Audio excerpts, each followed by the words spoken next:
The first 6 years of my economic life, I wound up broke. Second 6 years, I wound up rich. Someone says, don't you have to do the second 6 years like you did the first 6 years? And jot this down. No. No, you don't have to live the second 6 years like the first 6. You can use all the information and all the advice and repairing all of your mistakes and adopting a new and refined philosophy so that the next 6 years can be totally different than the last 6. No other life form can do this. See, if you were a tree, you'd be stuck. As a tree, if you used up all the nourishment that was around you and you couldn't change location, see, you would die. But that's not true. Human beings can change location, go north, south, east, west, live here for a while, live somewhere else for a while. So that's a note to make. You can greatly alter the course of your life. Now here's the next note to make. 5 years from now, you will arrive. The question is where? If you keep up your present disciplines and keep up the present pace that you're on, where will you be in 5 years? Boy, it's easy to say, hey, I haven't really thought about that. So now make this note. In 5 years, here's the probability. You will either arrive at a well-designed destination or an undesigned destination. And I promise you, 5 years from now, you really don't want to arrive at an undesigned destination. Because you may very well wind up wearing what you don't want to wear, driving what you don't want to drive, living where you don't want to live, maybe doing what you don't want to do. Simply because you didn't design a better destination. Now, sometimes after we've lived a few years, now to repair our mistakes and get back on track seems like a tough job. If you start early, the fortune belongs to you. If you start early, all fortunes that are available to humans, if you start early, the promise looms large and the odds are heavy in your favor. Now, yes, it's possible to do some radical things starting late and still arrive with some good treasures and some good things. But when you haven't got that much time left, now sometimes the decision has to be so drastic people are not willing to make it and they're too tired and too weary and too ill. And say, look, I don't have much time left. It's not going to happen for me anyway. It's easy to take that attitude. But everyone here, we've got the time over the next 10 years. We've got the time the next 20 years. We've got the time the next 30 years to make some repair now in our errors of the past and set up some new disciplines. And I'm telling you, that's going to change everything. So, 5 years from now, I wish for you to arrive at a well-designed place. A place of productivity, a place that'll make you feel good about yourself, a place that'll give you honor and respect, a place that'll give you influence to touch other people 5 years from now that you couldn't do today. Where will you be in 5 years? Key phrase, we go the direction we face. If you start designing something at the end of this direction, sure enough, you will start going the direction you face. And we face the direction we design. Direction determines destination. Destination is not determined by hope. It's not determined by wish. Destination is determined by direction. You cannot change destination overnight.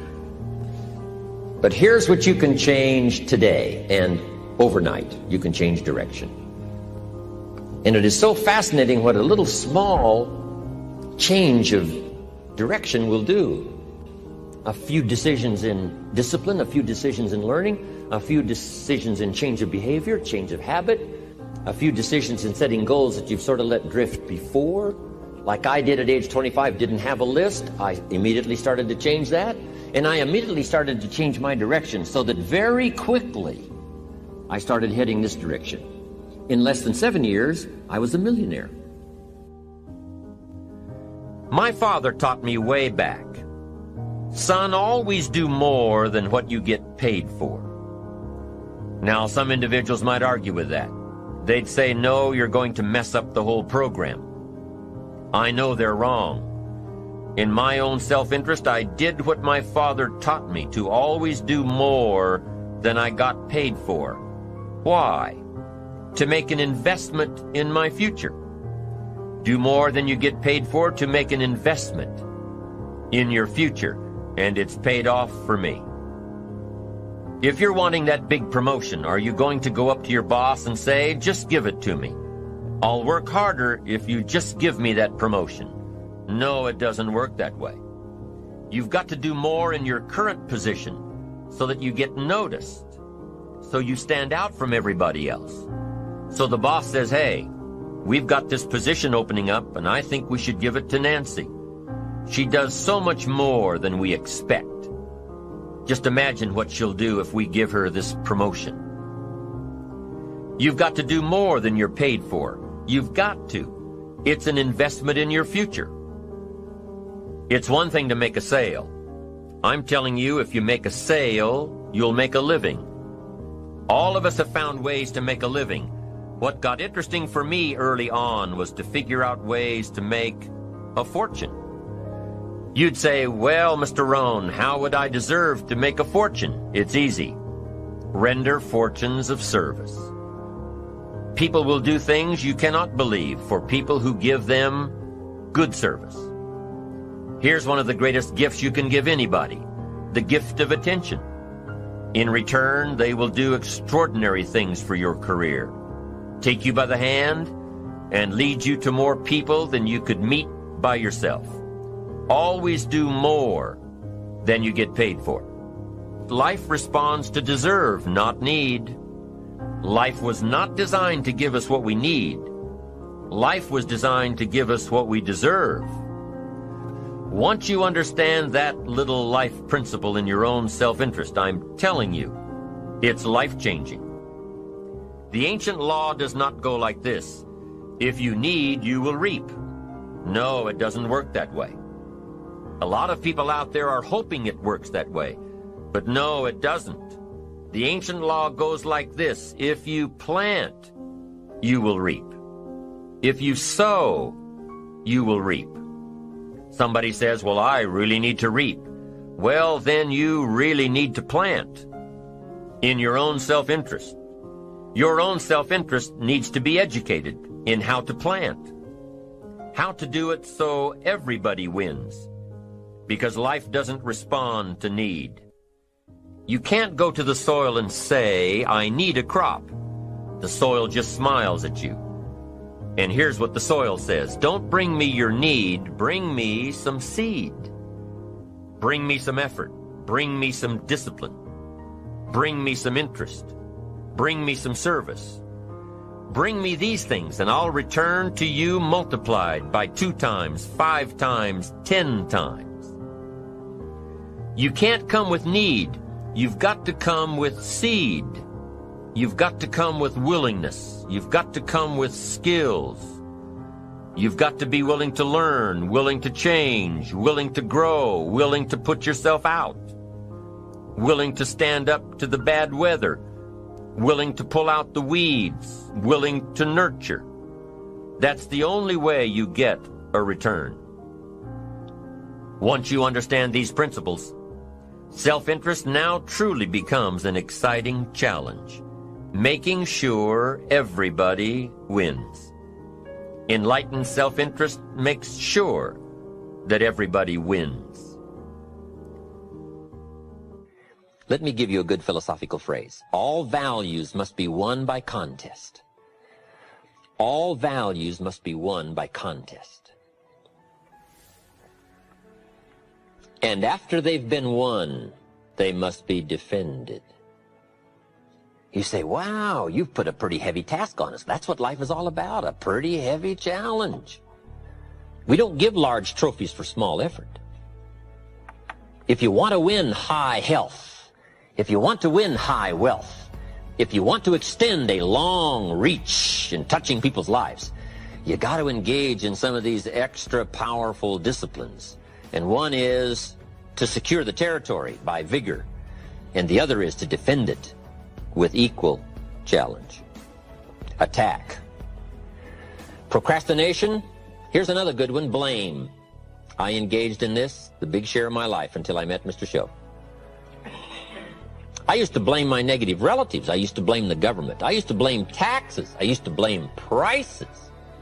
I said, it costs too much. Shoaff said, no, let's cover the real problem. You can't afford it. I never looked at it like that before. Shoaff said, sir, you must intellectually understand. It's not it that's your problem. It's you that's your problem. It's not out there that's the problem. Out there is like it's been for 6,000 years. You can't cure that. But what you can cure is errors in judgment, errors in attitude, errors in activity, errors in judging results.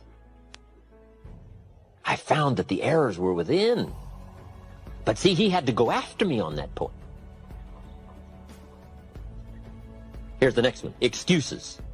Wow. We've got a million. I'm too short. I'm too tall. I'm too old. I'm too young. I don't have the money. I don't have the experience. On and on and on with the excuses. Learning to attack. Very important. Procrastination. That's a good one, front and center.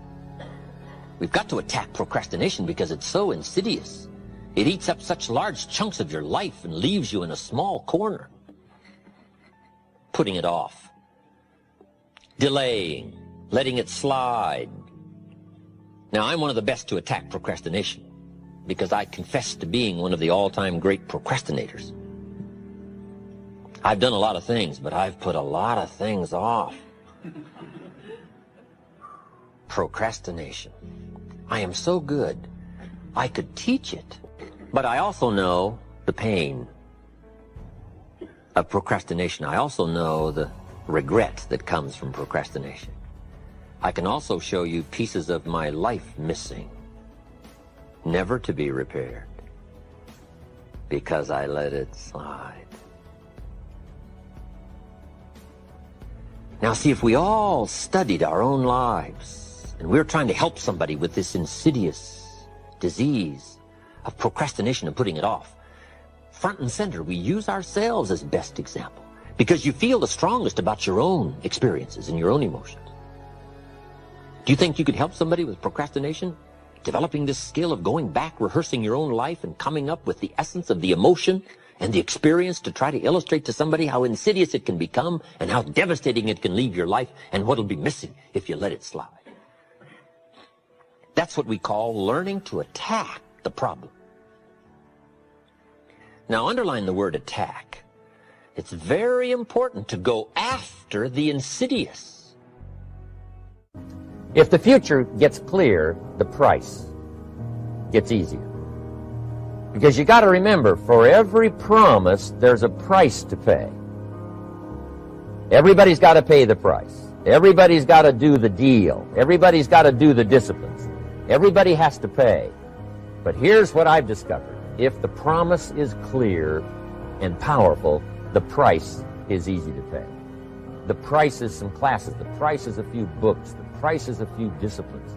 The price is finding something that'll make your life better, make you grow, make you change, make you develop.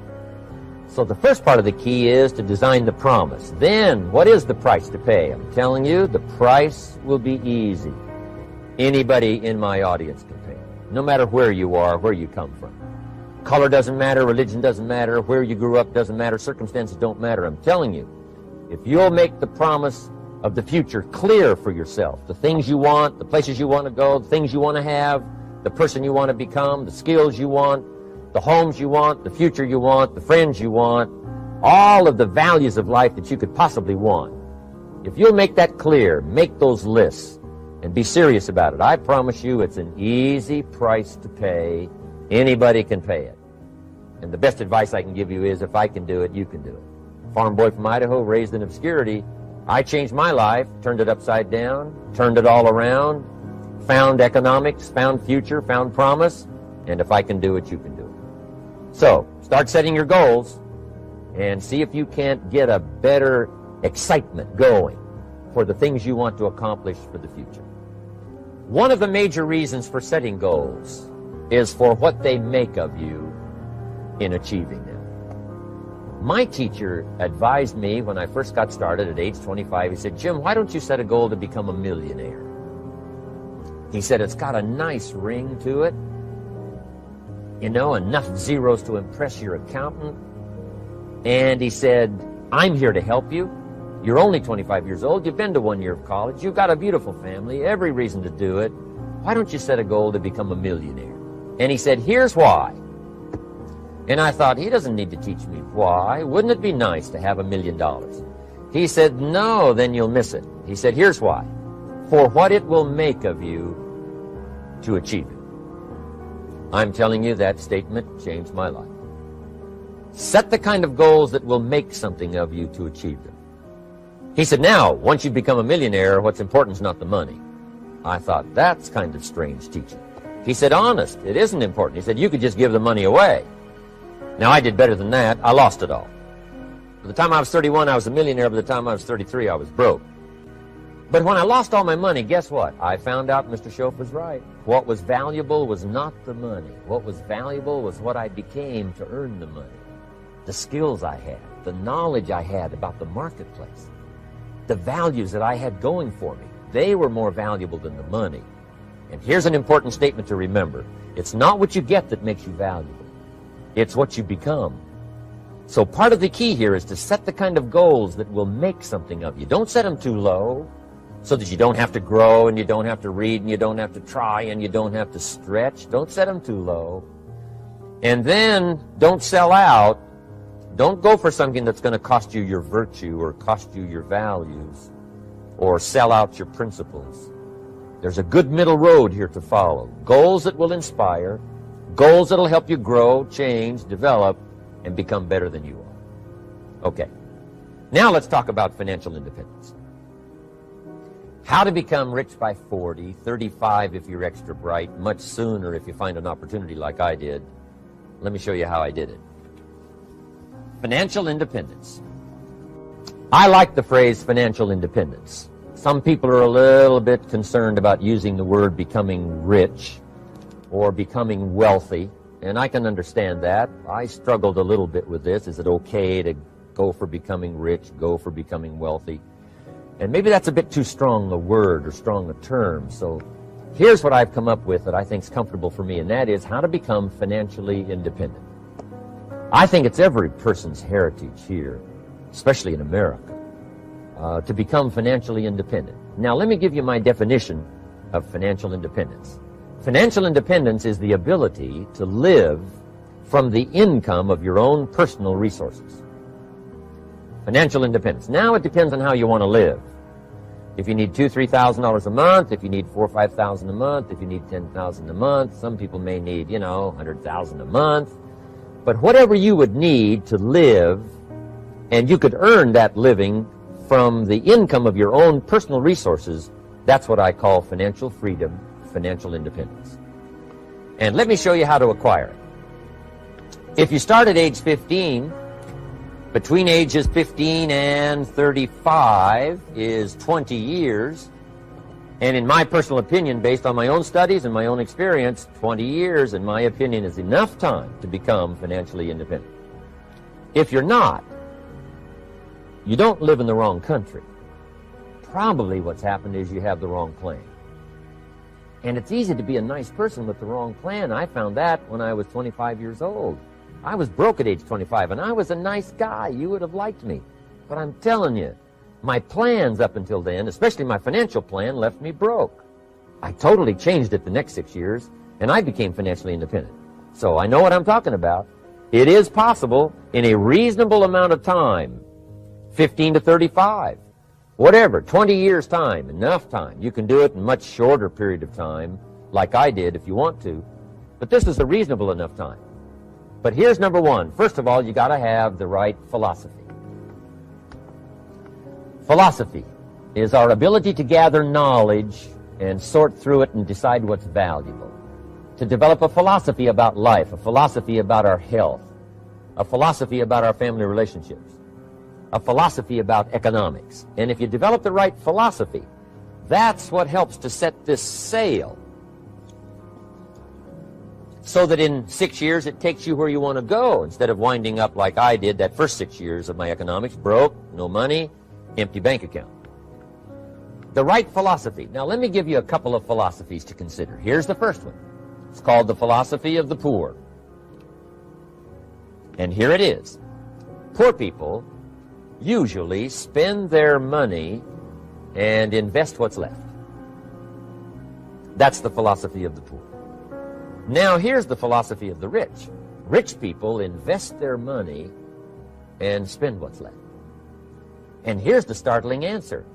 It really doesn't matter what the amount is. What's most important is not the amount. What's really important is the philosophy. So I would ask you to adopt this philosophy of spending after you have invested. Invest first, then spend. And I've got a little formula that I'm going to share with you. Now, what should a child do with a dollar? I mean, there's a lot of debate going on, I'm sure, across the country on what a child should do with a dollar. Here's one opinion. It's only a child and it's only a dollar. What difference does it make? Well, in my opinion, it makes all the difference in the world. A person's economic future starts with a child with a dollar. Somebody says, oh, no, you're only young once. Let him spend it all. Well, when would you hope that would stop? Somebody says, well, wait till he's 50 and broke like me, and then he'll learn. Well, no, we don't want to wait that long. If I would have known earlier than age 25, I would have changed. In high school, if they would have had classes called Wealth 1, Wealth 2, I'd have taken both classes. I would not have waited until age 25. So, the earlier the better. So, what should a child do with a dollar? Here's the simple premise to begin with. Don't spend it all. And if a child wants to spend the whole dollar, you got to say, hey, don't spend it all. Don't spend it all. They'll say, why not? It's my dollar. I earned it. You say, I know you earned it, but don't spend it all. They'll still say, why not? Say, let me show you why not. So you put them in your car, take them to the other side of town, and show them where people live that spend the whole dollar. Just drive them around. Kids learn best by visual. Just drive around and say, would you like to live here? Kid says, no. Would you like to live like these people live? Kid says, no, no. Then you can't spend the whole dollar. So, kids will get the message. So, take them to the other side of town, show them around, unless you already live there, and then just show them around. Anyway, don't spend the whole dollar. Now, let me give you my best view of what to do with a dollar. And I promise you, if you started at age 15, now if you're over 15, right, you've still got plenty of time. You still got 20 years. If you're 30, you still got 20 years. I mean, you still got plenty of time to start what I'm about to share with you. What to do with a dollar. Here's my first bit of advice. Never spend more than 70 cents. Never spend more than 70 cents. Now, you got to pick some number, and the number you pick is going to be determined by your philosophy. It's going to be determined by what you've been taught or your experience teaching yourself. When I first met my teacher, Mr. Schoaf, I was at about 110% of each dollar. I'm down at Budget Finance, hawking my furniture in my car one more time. And then I learned a whole better formula for financial independence. Number one, don't spend more than 70 cents. Now, kids say to me, well, okay, what do I do with the other 30 cents? And here's what I teach them. 10 cents for charity. Charity or church, or helping people that can't help themselves. 10 cents to support worthy projects. Projects that you feel good about. 10 cents out of every dollar. It's called being generous with part of what you've taken out of society. Now, in my opinion, nothing teaches us character better than generosity. No class, no teacher, no book teaches character better than generosity. And the best time to start is when the amounts are small. And I know if kids learn these lessons well, they'll give a dime out of a dollar, help people that can't help themselves, support worthy projects. Or if you belong to a church, they teach tithe, piece of. That's very important. Now, because when the amounts get larger, sometimes it's a little more difficult. Giving 100,000 out of a million, someone says, oh, if I had a million, I'd give 100,000. I'm not sure. That's a lot of money. So the time to start is when the amounts are small. 10 cents out of the dollar. Okay, next 10 cents I call active capital. Active capital means do something to make a profit. Active capital. Set aside a portion of your income Wages are okay, but I'm telling you, wages will make you a living. Profits will make you a fortune. So set aside part of your income as capital, called active capital. Any kind of project you can possibly think of, you can possibly come up with. I'm going to write a new book, I think, for kids. I think the title is going to be, Of Course Kids Should Pay Taxes. It's kind of an interesting title. In California, kids do pay taxes. When a child walks into 7-Eleven, buys something that costs $1, the proprietor says, give me 7 more pennies. And the child says, hey, what's these 7 pennies for? And the proprietor says, that's the taxes. Kid says, well, hey, I'm only 8 years old. Proprietor says, congratulations, you're my youngest taxpayer. Give me the money. So in California, where I live, kids do pay taxes. Big question is, should they? And my book will answer that question. Of course, kids should pay taxes. Nothing is for free. If you want to ride your bicycle on the sidewalk instead of in the mud, you got to pay the 7 pennies. Nothing is free, so we all have to pay. So, 10 cents out of your living, out of the money you earn, set aside for capital. Capital to try your best to show a profit. And in my book, it's going to be all kinds of ways kids can make money, right? 2 bicycles, one to ride and one to rent. I mean, you know, it doesn't take long to figure out some enterprise that'll start making a profit. Then you must jot this down if you're taking notes. Profits are better than wages. 1, you can't usually start wages until you're about 16, 15, 16. But you can make a profit long before you're eligible to start earning wages. And then there's no limit to profits. And they can double and triple and quadruple. You know, there's no limit. It's incredible how fast profits can grow. So profits are better than wages. Wages make you a living. Profits make you a fortune. Now, the third 10 cents is vitally important. I call it passive capital. Capital you let somebody else use. A financial institution, stocks and bonds, mutual funds, whatever.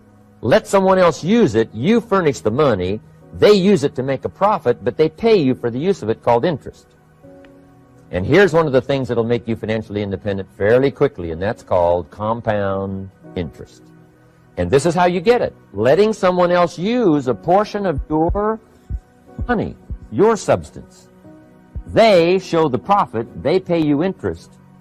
And this passive capital, I'm telling you, over a sustained period of time, if you'll develop this little 10, 10, 10, and 70, especially starting at age 15, I'm telling you, by the time you're 35, you will be financially independent.